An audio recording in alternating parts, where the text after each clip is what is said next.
Okay, so a couple days ago on Sunday, I had the pleasure of watching Final Destination Bloodlines. I watched it with a couple friends. I invited a lot of people. It was like, I'll put a pin in this, but it's a movie I really don't want to watch by myself. But I want to go with some people. I invited a bunch of friends. A lot of people are like I'm busy or I don't really care. But a couple people showed up. We had a good time. Let me take that pen out almost immediately. So I have a special relationship with the Final Destination movies where I watched the first movie when I was like 8, 9, something like that. It was at a friend's birthday party. It was like a big sleepover birthday party, and it was like one of his favorite movies. I think it's still one of Ryan's favorite movies. And I like kind of watched it, but was a very scaredy cat kind of kid and was like, okay, like it's about to get scary, close your eyes. And I don't think I really made it that far into the movie before it was a combination of like getting really scared and getting really tired, because I think I fell asleep partway through. But like the scary shit, like what happens to Todd and whatnot, I didn't look at, but I was aware of it. And this movie, like not this was specifically the first movie, is what really kind of put the concept and fear of death in me as a kid.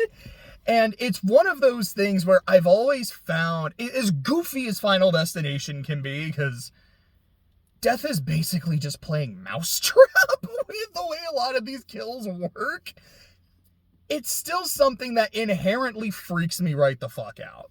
That idea of like anything can kill you. If it's your time, it's your time. There's nothing you can do with it, nothing you do about it, etc., etc. It's always kind of freaked me out.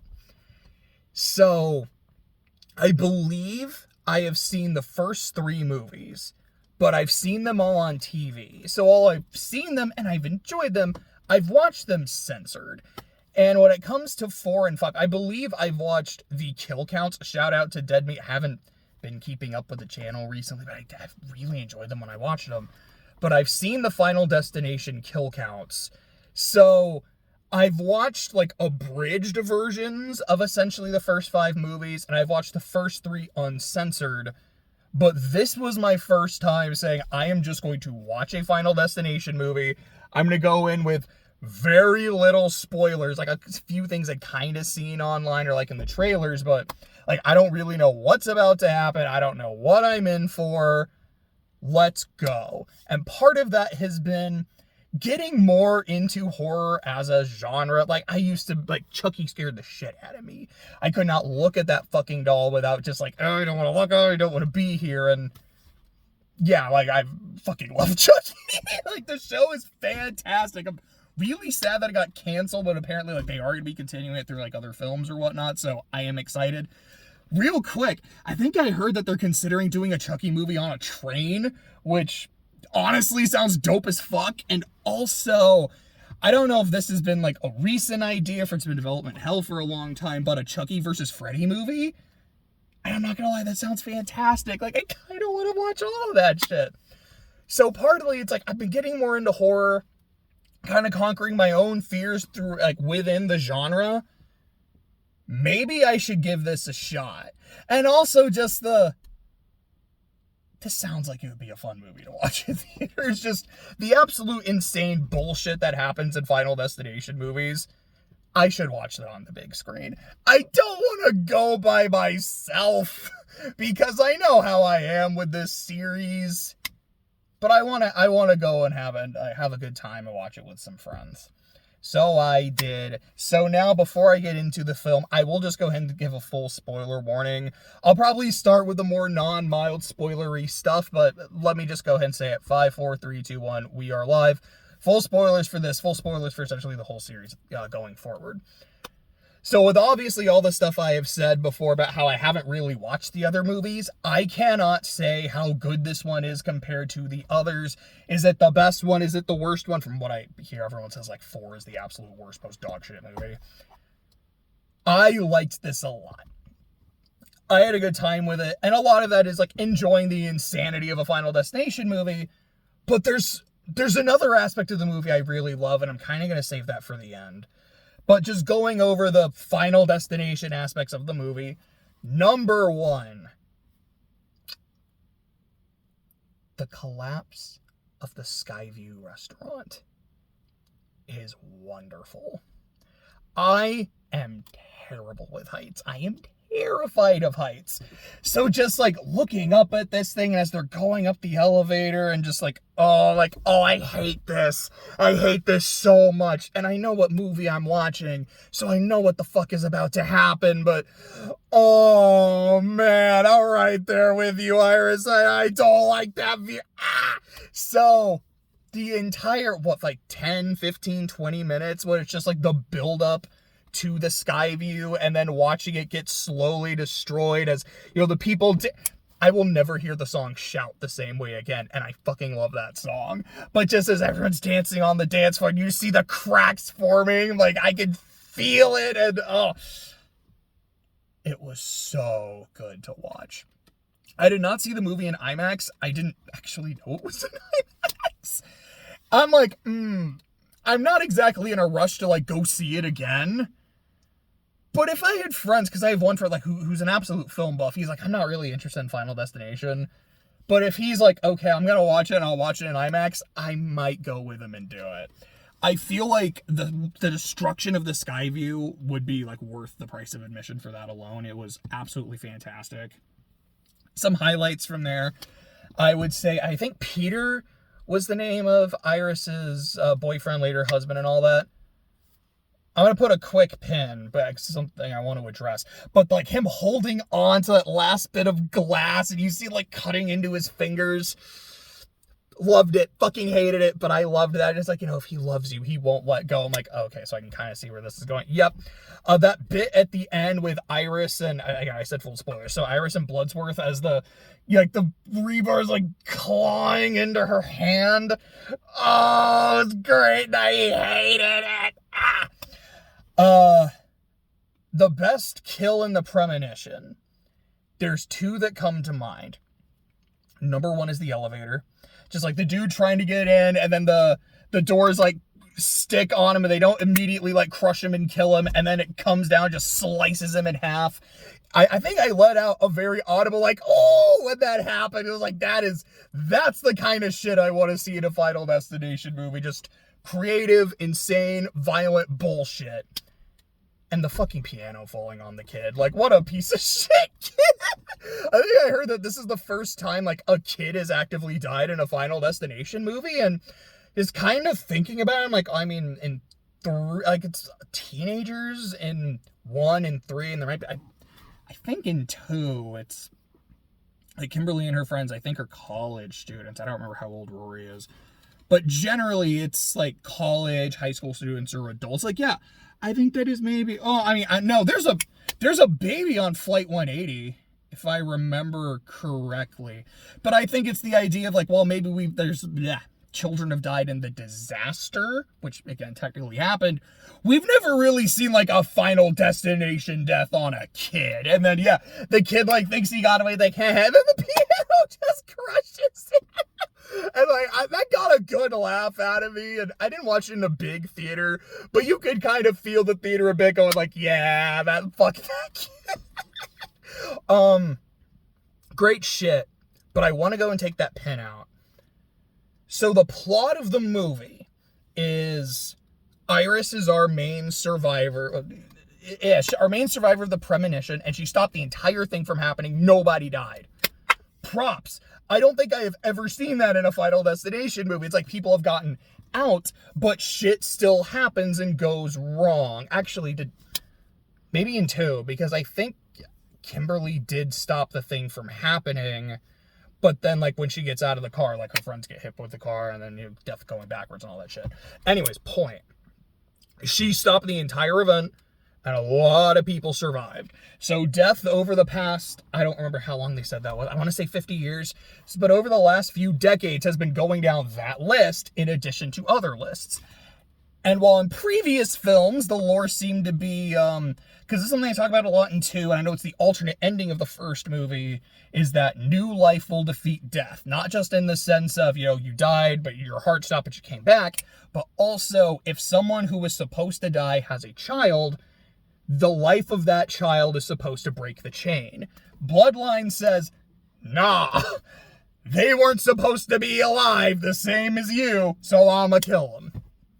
Okay. Fair enough. Bullshit. Fair enough. Here's my one question, though. So, Iris and Peter have the same bloodline. What? Never mind. I kind of just answered my own question, but also didn't, so I'm still going to talk through it. Iris and Peter were both supposed to die in the incident. Peter died pretty early on. Iris was the penultimate survivor, Bloodsworth himself being the last. And we're going to put a big pin in that. That's kind of one of the things I'm going to talk about at the end and why I really love the movie. But, Iris's family is being picked off. That's the bloodline. If you've seen in the trailers, like, our family wasn't supposed to even exist. That's why we're getting killed. At the time, Iris is already pregnant. I'm presuming with Howard. I don't remember. Yeah, they did say Howard was the oldest between him and Darlene. So technically, Howard was a survivor, and Howard needs, after Iris, it's Howard, and then we go to Bloodsworth. So, because Iris was supposed to die, Howard wasn't supposed to be born. Because Howard was supposed to die as a fetus, his children weren't supposed to be born either. Boom, boom, boom, boom. Then it goes to Darlene and her line, which is Stephanie and Charlie. But there's an argument to be made. If this whole thing is death kills a person, and if their descendants were not supposed to exist, kills the descendants, there's an argument to be made. Darlene, Stephanie, and Charlie should have died after Peter. Because when he died, it's like, cool, now I gotta take out your line. You can make an argument because Howard, as a fetus, was arguably technically alive during the incident. He's on the list as his own separate entity, and so his kids go after him. But Darlene wasn't. So there's an argument. Should have went for her and her kids after Peter and not after Iris. Maybe I'm thinking way too hard about the lore of Final Destination movie, but I can't help but think a little too hard about the lore of Final Destination movie. Speaking of which, there's one scene I need to talk about in terms of the lore, and that's the tattoo parlor. So you've possibly seen it in the trailers where, like, the part of the fan, like, hooks into the dude's nose ring, and it's, like, choking him, and it throws him on a fire and shit. The dude survives that. That's Eric. Eric is probably the sky view is the best thing in the movie. And, like, Iris is also, like, the best thing in the movie. Eric is the other best thing in the movie. This dude is fucking hilarious. So, he has that incident, and he doesn't die. It is not that death skips him. You find out he is not on the list at all because he's excuse me. He's not Howard's son.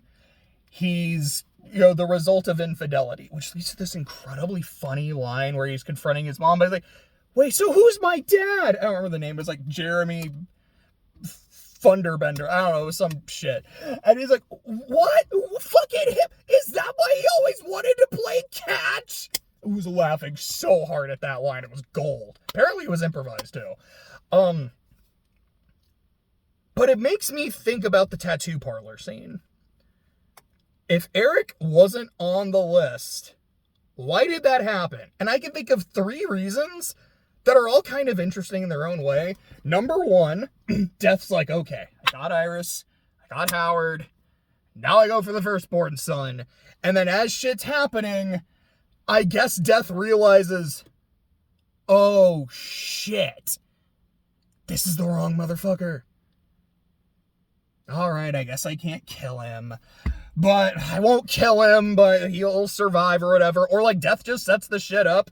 Eric survives and he almost like, huh, what the fuck? Double checks the list. Huh. Oh shit. My bad. Which is an interesting idea because Death is supposed to be incredibly omniscient. It's like, maybe he's not. Number 2, Death is just kind of having a little bit of fun at Eric's expense. Like, look, I'm not going to kill him. He's not on my list. But this is gonna be kind of funny. Let me have a little bit of fun at his expense. I'm not gonna kill him. I'm not even really gonna hurt him. Just fuck with him a little bit. While also kind of giving him a warning, like, you're not on the list. If you were, you wouldn't make it. If I wanted you to be, you're not gonna have a chance. Don't fuck with me. Or number 3, which I think is potentially the most interesting and the funniest, that had nothing to do with death. It was just a weird freak accident. It's like, oh yeah, he wasn't on the list. He wasn't being fucked with. He wasn't being warned. It was just some weird shit that happened that he just happened to survive. And I don't know. Again, maybe I'm thinking way too hard about Final Destination lore and the character of death. I'm like, I don't know. I find this kind of interesting, kind of funny. One thing I want to criticize is Stephanie's parents, Darlene and her dad, because I don't even remember the name of her dad.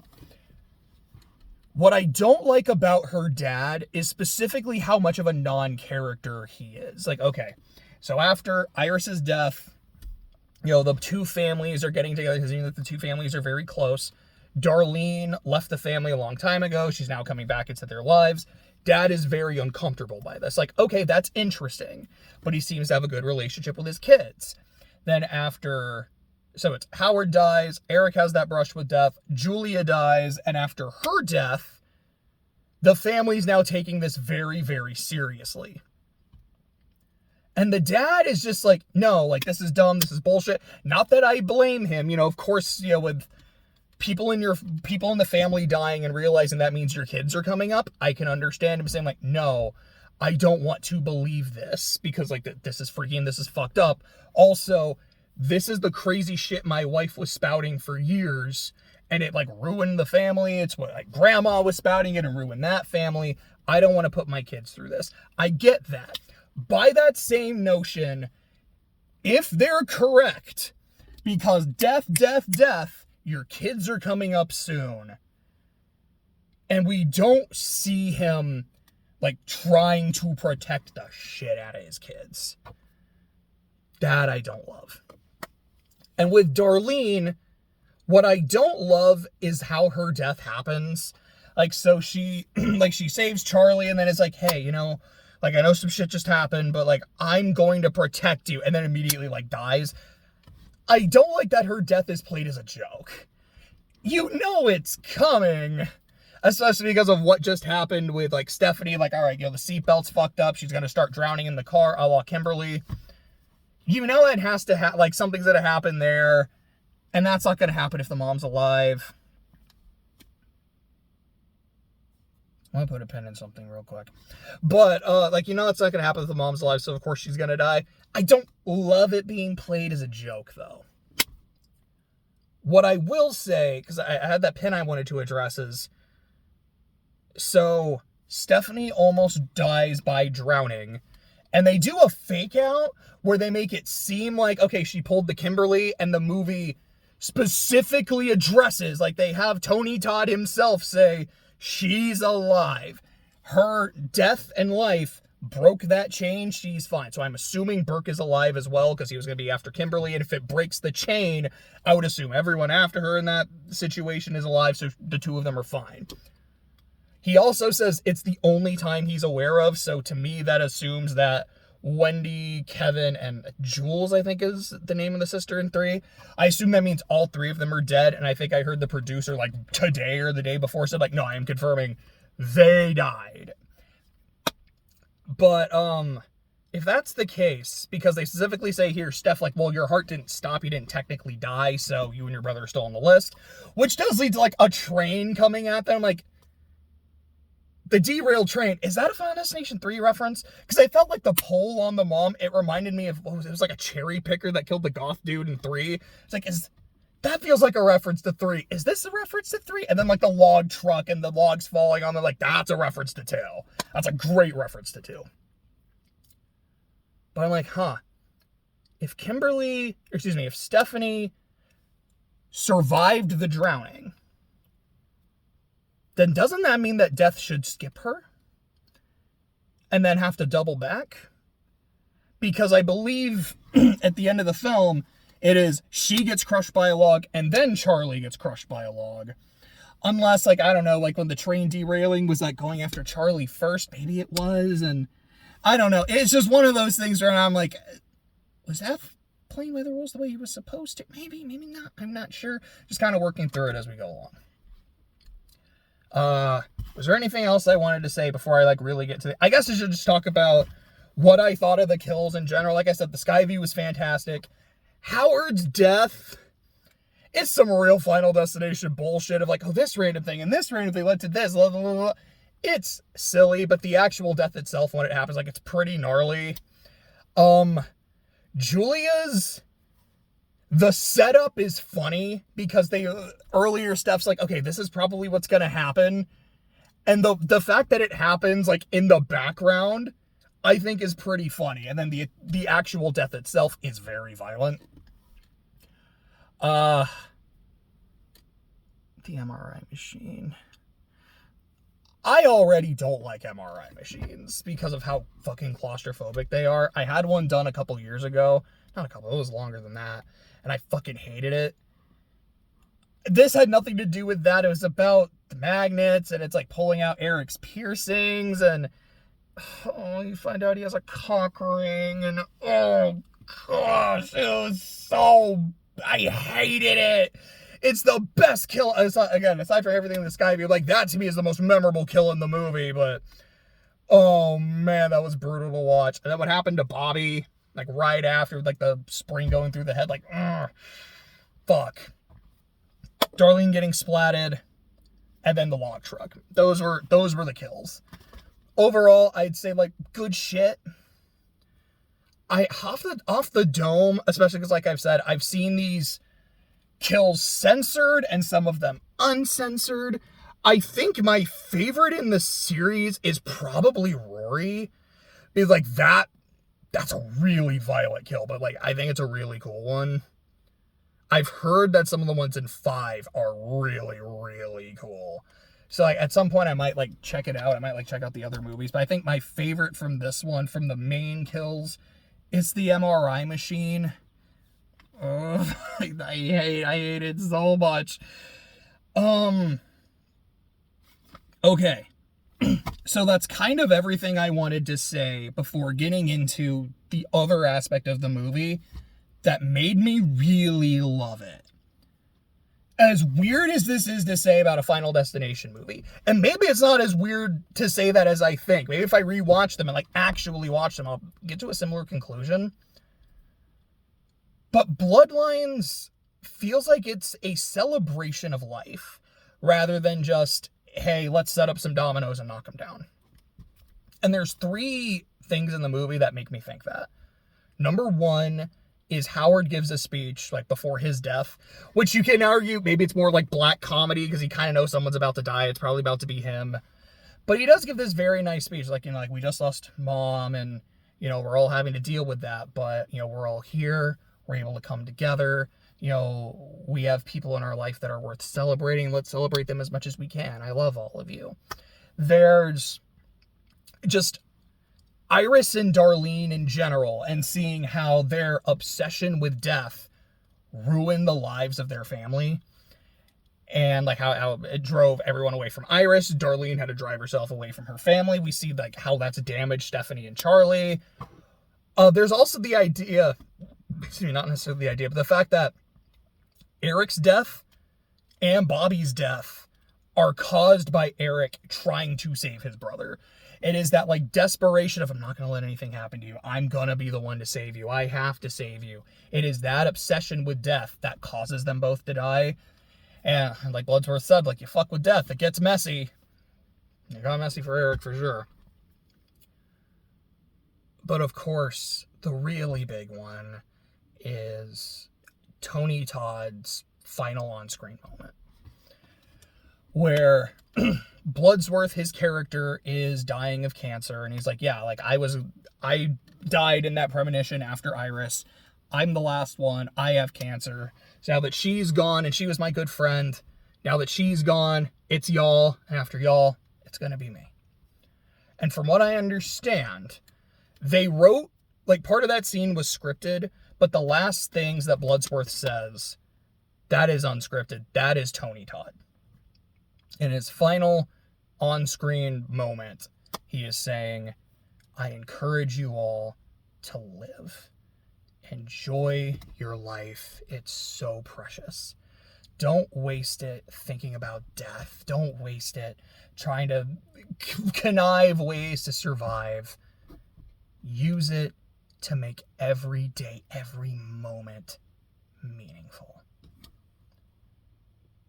And that's kind of what I get from this movie. Like I said, you see characters who have spent their lives studying death and trying to stay alive, but not living, not enjoying the life they had, could have had, even if it was short. And funny enough, I kind of realized that the day I had when I saw the movie was a really good full day. Like, I messaged a friend, just like, I've been going through some rough times, just to give her some support, give her some love. I saw the movie, I did some writing, I played some Metaphor, I had lunch with my friends, OKC won Game 7, I played D&D for the first time in a long time, because we finally got to have a ding-dang session. It was incredibly fun. It's like, the day where I watched that movie, I had a day that really exemplified the theme of the movie. And I think that's super neat. Also, I didn't die after watching the movie. I think that's neat in its own way too. Though I will say, like, the day after, like, I went home in the morning, and then just like random shit just fell over. It was like the broom, a mop, and shit like that. And I was thinking to myself, normally when something like this happens, I'm just like, all right, random shit falling over, that's weird, but whatever. Like, that's a little annoying. And now I'm like, I wonder how this is gonna kill me. That's just the magic of watching Final Destination. But, that's the movie. Like I said, I enjoyed the film just for what it is and what it's trying to do. It's a Final Destination movie. But that extra level of poignancy that I wasn't expecting made it a much more worthwhile experience. I don't know if I'm really going to go out of my ways to watch the other movies, but I wouldn't be opposed to it. And this movie's doing incredibly well. Like, I think the last time I checked, which was like yesterday, it's like a 93% on Rotten Tomatoes, like a 7 point something on IMDb. I think its budget was like 50 million or so, and it's opened like over 100. There's gonna be a 7. I'm gonna watch 7. If it's an IMAX, I might try to go watch it in IMAX. But, I had a good time. Hope you have a good day. If you're interested in seeing it, I hope you go see it. I hope you enjoy your life and that you make those days and those moments meaningful.